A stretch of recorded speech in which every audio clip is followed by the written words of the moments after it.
2023年の F1 は全22戦で行われますが、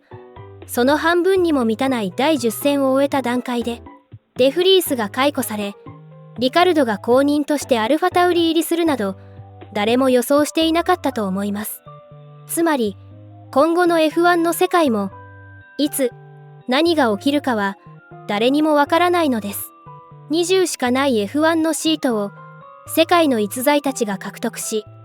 結果を残し、長年にわたりシートを確保し続ければ、参戦チームが増えない限り、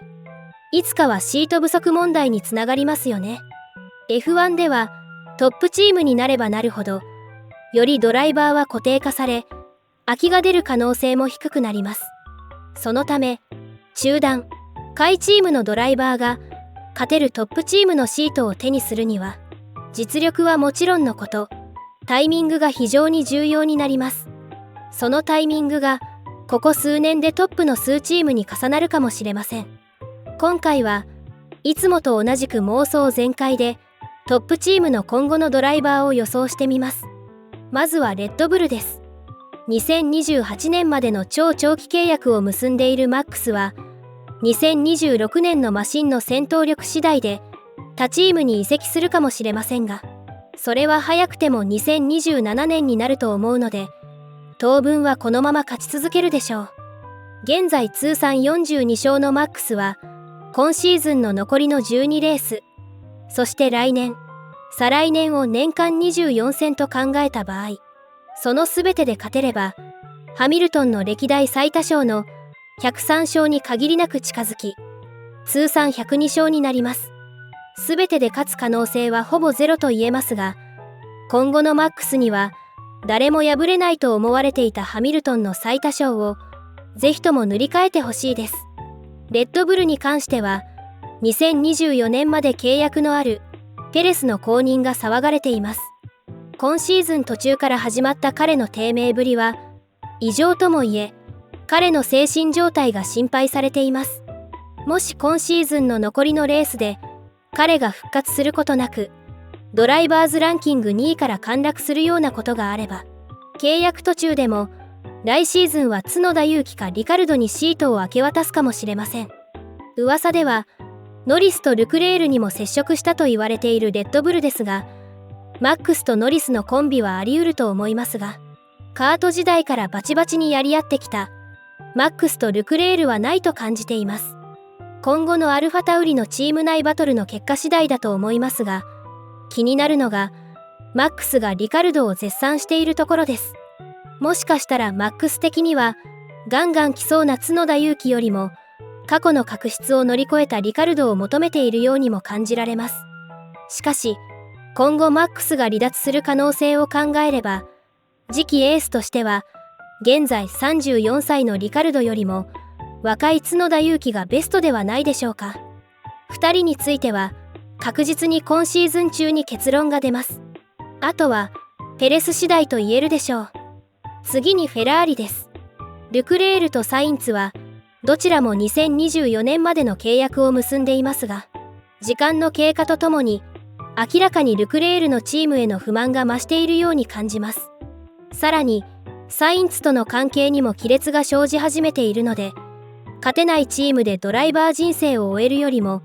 いい移籍話があればそれに乗るかもしれません。仮にルクレールがいなくなった場合、サインツをエースにするのは少し危険な気もするので、彼らはビッグネームの獲得に全勢力をつぎ込むでしょう。個人的な期待を込めて、なかなかメルセデスとの契約更新が進まないハミルトンなんか最高ではないでしょうか。次はメルセデスです。彼らは次期エースとしてラッセルを昇格させたと思うので、今後も当然ながらラッセルはチームに残るでしょう。そうなると7度のワールドチャンピオンのハミルトンのシートが不確定となります。すでに彼らはノリスと接触しているので、ノリスの移籍は十分あると思っています。しかしノリスは先日のイギリスグランプリの大躍進もあり、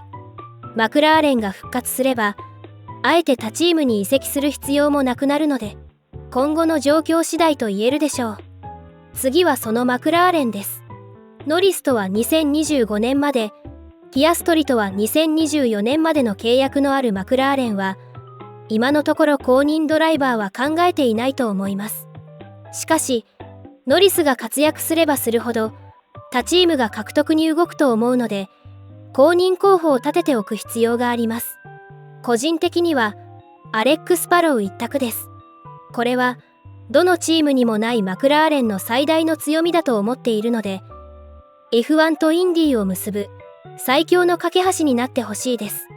個人的にインディーのチャンピオンであるアレックス・パロウは、先日解雇されたフォーミュラ E チャンピオンのデフリースのようにはならないと感じています。F1 マシンへの適用には少し時間はかかると思いますが、ぜひともピアストリとエースの座を争ってほしいです。そしてアストン・マーティンです。ついに2026年からホンダのワークスエンジンを手にする彼らは、一番注目されるチームと言えます。今後何もなければ、ランス・ストロールは半永久雇用なので、シートも安泰でしょう。そうなると、もう一つのシートが、超プレミアシートということになります。年齢の壁を完全に取り払っているアロンソは、現在ランキング3位で、2位のペレスまでは19ポイント差です。アストン・マーティンとアロンソの契約は、来年2024年までとなっていますが、アロンソは可能な限り全力でシートを確保することでしょう。勝利に飢えているアロンソにとっては、アストン・マーティンが正真正銘、最後の勝てるチームなのです。先日、アストン・マーティンがルクレールと接触したという噂が流れました。いつになるかは分かりませんが、彼らがアロンソの公認候補を探しているのは間違いないでしょう。ストロールがエースになるのが理想的ですが、現実的にその可能性は低いと感じます。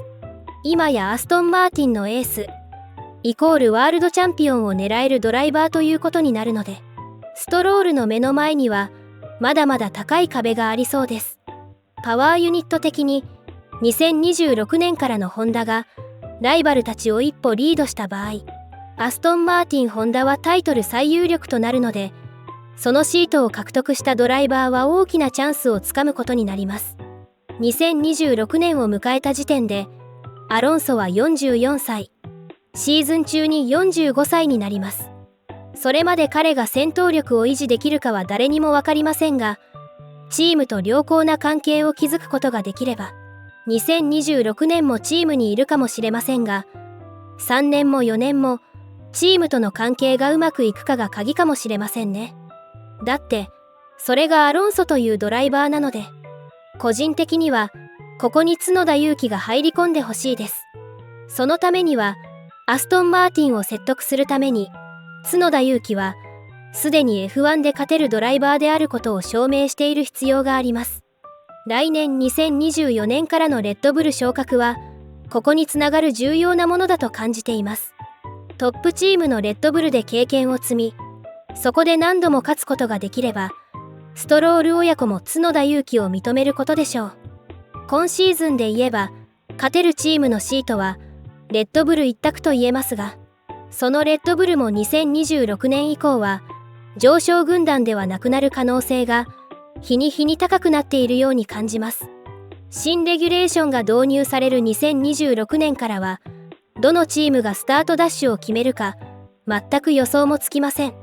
そこでアドバンテージを得たチームが、数年は勝ち続けると思っています。日本人ドライバーである角田裕樹、そして F1 への昇格を目指している岩佐歩夢が、その時に運とタイミングに恵まれることを願っています。これまでの F1 では、遠慮がちに参戦していたとも言えるホンダは、母国ドライバーをゴリ押ししてもいいと思います。っていうか、ゴリ押しすべきです。彼らにはホンダという強力な後ろ盾があり、それは多くのスポンサーに恵まれているペレスと同じと言えます。その後、チームの期待に応えられるかどうかは彼ら次第ですが、そのチャンスを得るためには、ホンダの力が必要で、それは彼らに与えられた強みの一つなのです。皆さんは、ここ数年でトップチームのドライバーにどのような動きがあると思いますか？それでは、次回のクレアの衝撃をお楽しみに。